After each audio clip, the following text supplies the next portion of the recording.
We will start our assemblies with Ganesh Vandana. Let's give a warm welcome to performance as they players to Lord of Ganesha. So I will call my friends here.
Today I am here with some headlines. So let's start.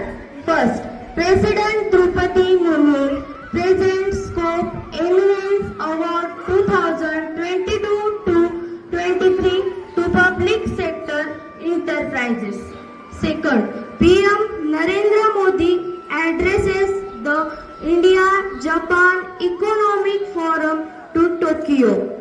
Third, the Indian men's hockey team will face China in the semi-final of the 2025 Asia Cup with a sport in the final at stake.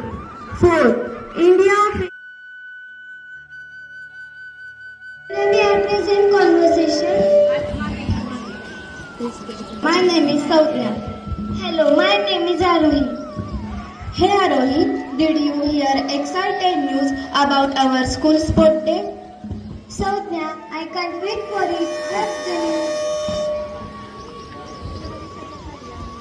To be bigger and better than ever, teachers have been planning some amazing events.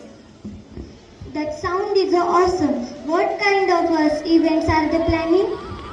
They are going to be usual tracks and field events like sprints and long jumps. But they are also adding some fun relay races and even three-leg race. A three-leg race? That sound is hilarious. I can already imagine some of stumbling around. Exactly. It's going to be so much fun to watch. And guess what?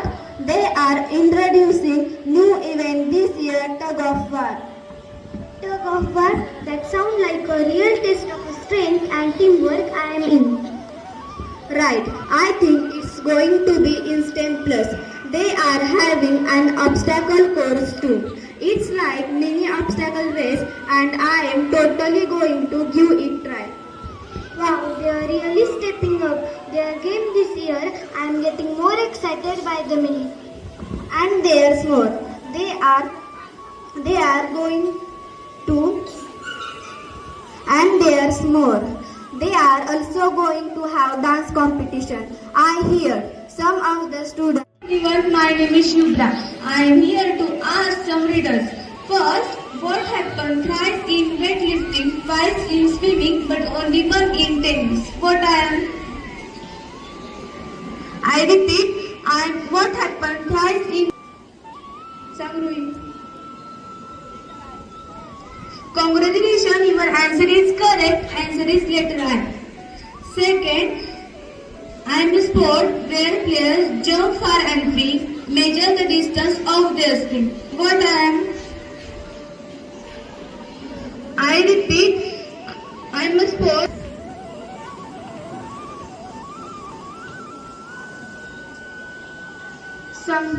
Ashna.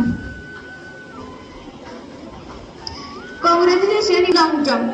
Third, I am white and tiny, hit with a racket and high over the net I fly. Name the sport that make it source. What I am?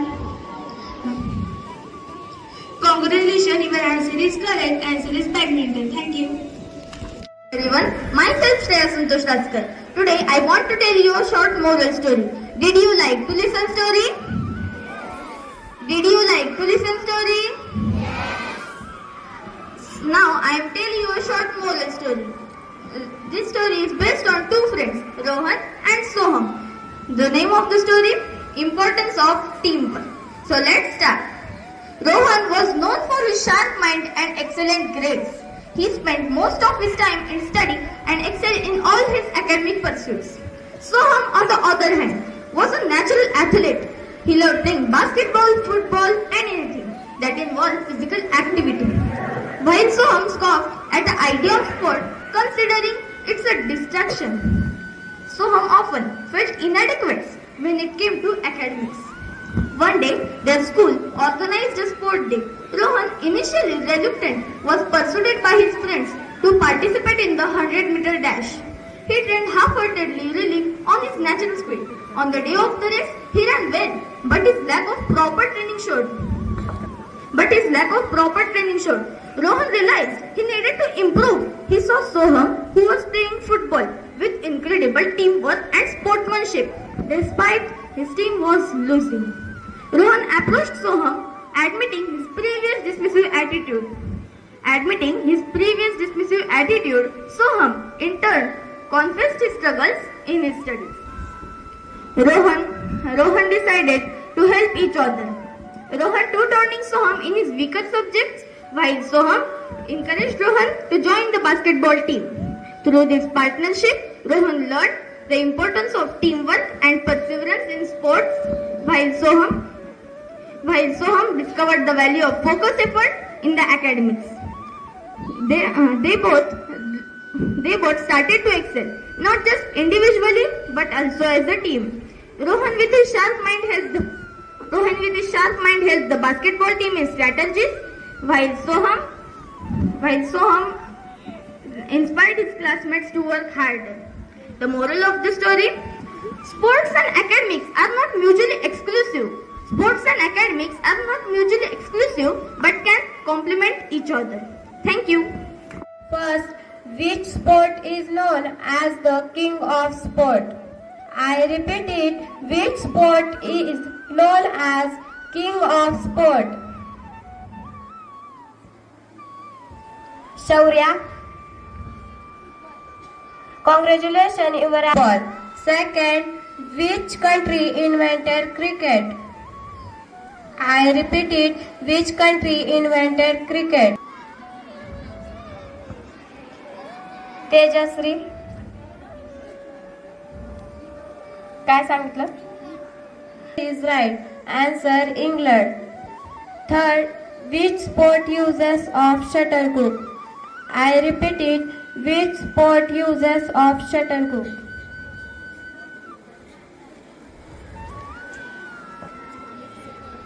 काय? Congratulations. Your answer is right. Answer badminton. Fourth, which player is known as the flying Sikh of India? I repeat it, which player is known as flying Sikh of India? Anuradha. Congratulations, Singh. Thank you. A winner never quit and a quitter never win. Congratulations, your answer is right. Answer, जिंकणारा कधी हार मानत नाही आणि हारणारा कधी जिंकत नाही. Second, slow and steady wins the race. And repeat, second, slow and steady wins the race. सावकाश पण सातत्याने काम करणारा शेवटी जिंकतो. Third, no pain, no gain. And repeat, third, no pain, no gain. Sarvati. Congratulations, your answer is right. Answer, कष्ट केल्याशिवाय फळ मिळत नाही. Fourth, practice makes perfect. And repeat, fourth, practice makes perfect.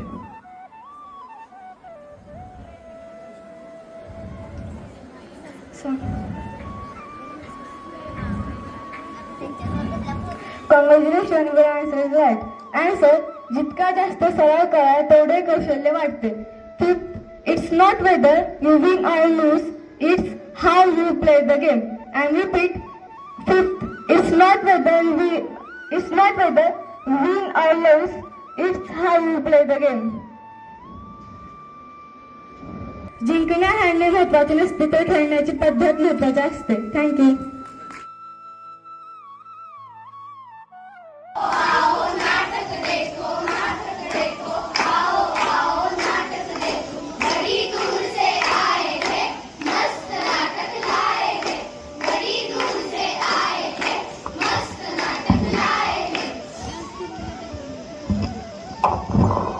ओ भैया, ओ मैडम, जरा ध्यान इधर लगाओ. मजा. तो स्वागत है आपका उस देश में जिस देश में दिन ब दिन लोगों की रुचि खेल के प्रति कम होती जा रही है. तो स्वागत है आपका उस देश में जिस देश में लोग खेल के प्रति खेल के मैदान पर खेलते कम और सोशल मीडिया पे ज्यादा समय बिताते हैं. तो स्वागत है आपका उस देश में जिस देश में दिन ब दिन टीवी और फोन स्लीप हो जा रहे हैं, इंसान मोटे हो जा रहे हैं. तो स्वागत है आपका उस देश में जिस देश में हम सब लोग सरकार पे ये आरोप तो लगा देते हैं कि ओलंपिक के पदक कम क्यों आए, परंतु हम अपने बच्चों को खेलने से कभी प्रेरित नहीं करते. तो स्वागत है आपका उस देश में जिस देश में शुगर, टीबी, अस्थमा आदि बीमारियां दिन प्रतिदिन बढ़ती जा रही है. तो इसलिए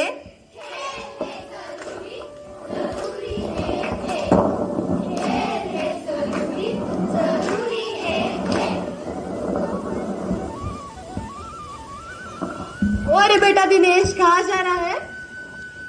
पिताजी खेल के मैदान में जा रहा हूँ. जब देखो तब खेलने की बात कहता है. सारा दिन उस पहलवानी के चक्कर में तू पागल हो जा रहा है. कभी कभी पढ़ाई पे भी ध्यान लगाओ. ओहो पिताजी, क्या आप भी हर समय पढ़ाई पढ़ाई करते रहते हो? तुमने वो सुना नहीं क्या? पढ़ोगे लिखोगे तो बनोगे नवाब, खेलोगे कूदोगे तो हो जाओगे खराब. अरे भाई किशन, तुम भी किस जमाने की बात कर रहे हो? हर समय के साथ कहावतें भी बदल चुकी है. अब पढ़ोगे लिखोगे तो बनोगे नवाब, खेलोगे कूदोगे तो बन जाओगे लाजवाब. हाँ भैया, मैं आज इसके लिए 10 किलो घी मंगा देती हूँ. अरे भैया जी, सिर्फ घी से काम नहीं चलेगा. अब आपको इसके संतुलित आहार पर भी ध्यान रखना चाहिए. दिनेश बेटा, तुम खूब खाओ खेलो और देश का नाम रोशन करो. जा बेटे, दिल लगा के काम कर और मेहनत से काम कर. किशन, तुम आज ही जाकर कोच से मिलो, वही तुम्हें सही सलाह देगा. सही कहा, मैं आज ही से कोच से जाके मिलूंगा. तो इसलिए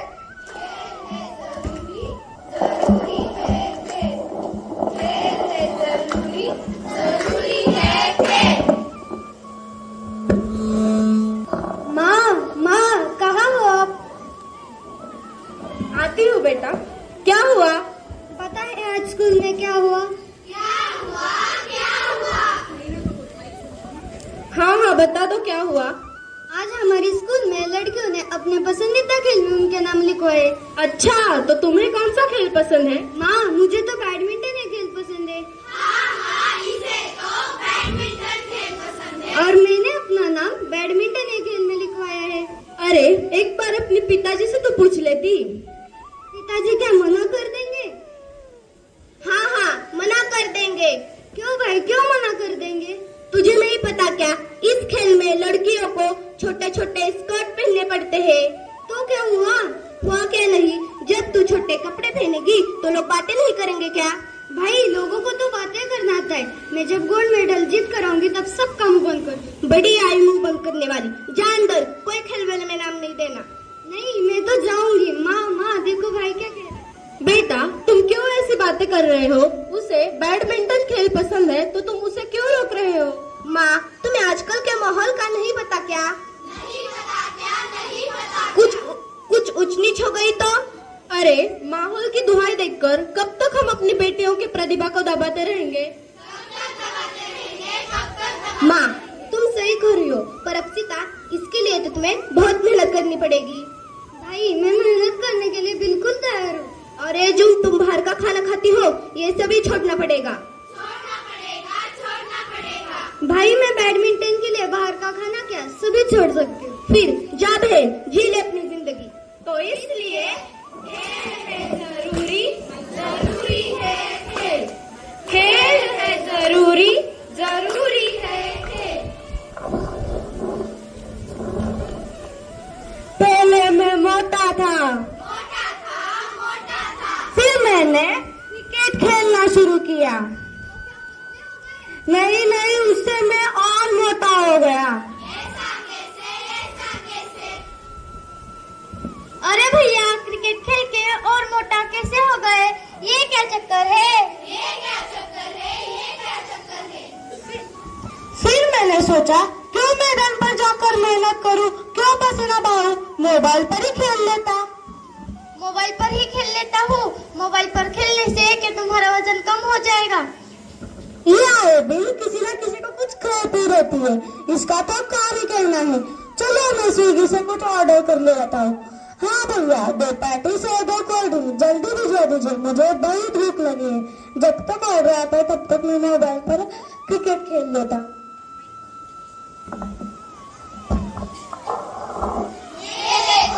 ये देखो स्वस्थ रहने का राज। ये देखो स्वस्थ रहने का राज। आहा, आज तो बहुत मजा आया। ये देखो वजन बढ़ाने का राज। ये देखो वजन बढ़ाने का राज। सुनो भैया, ऐसे काम नहीं चलेगा। नहीं चलेगा। अगर तुम्हें वजन कम करना है और स्वस्थ रहना है तो तुम्हें कसरत करनी पड़ेगी। और बाहर का खाना भी छोड़ना पड़ेगा। मैदान में तो जाना पड़ेगा। अरे भैया, पसीना तो बहाना पड़ेगा। मोटा मोटा करके सबने मुझे चिढ़ाया। मेहनत करके मैंने स्वस्थ शरीर पाया।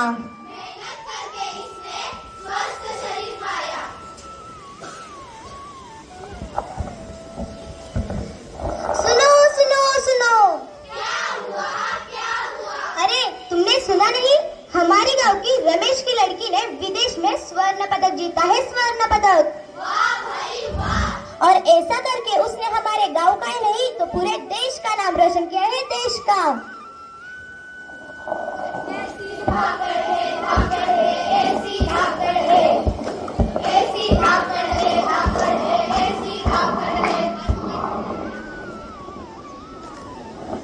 हमारी छोरियां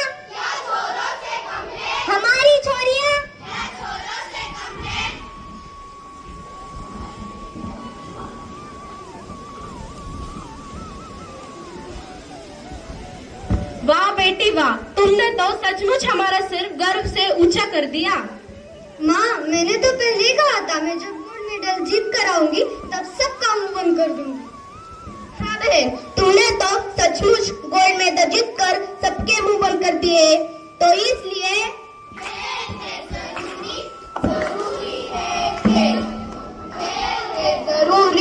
जरूरी है खेल।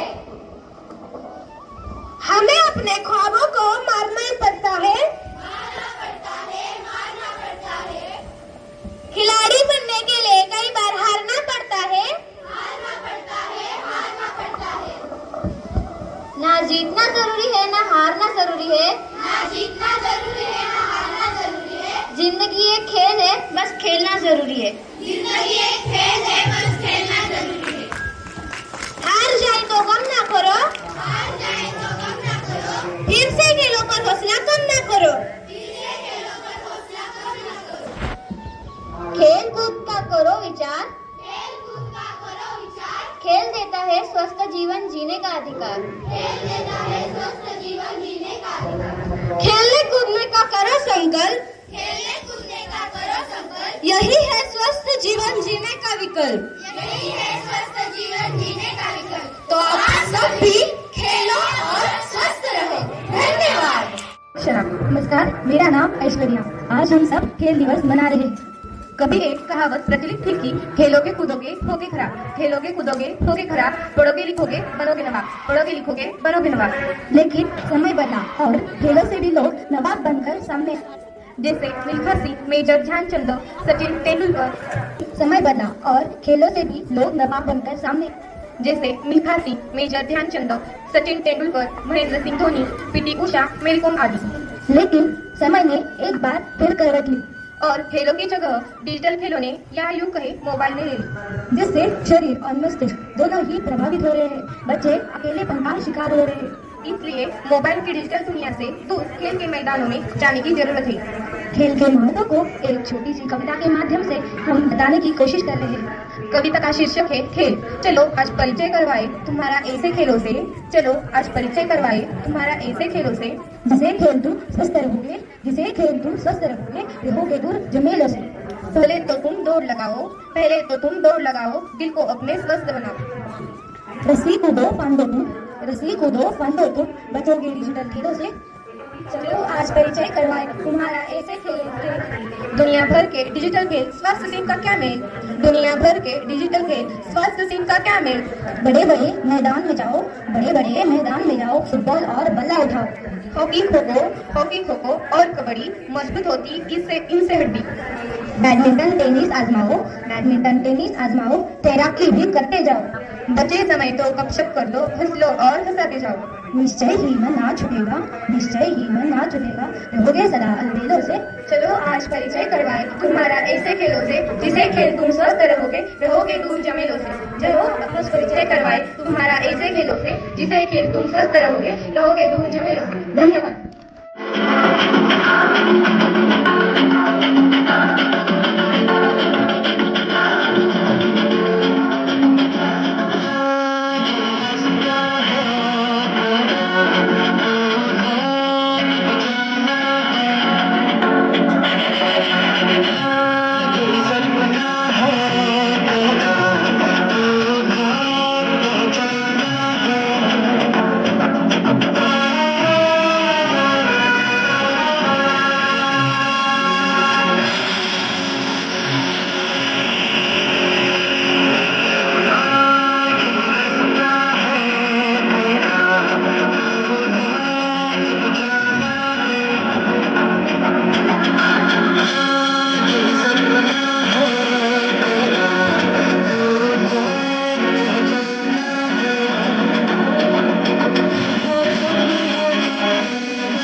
ये सारा हिंदुस्तान खेले भी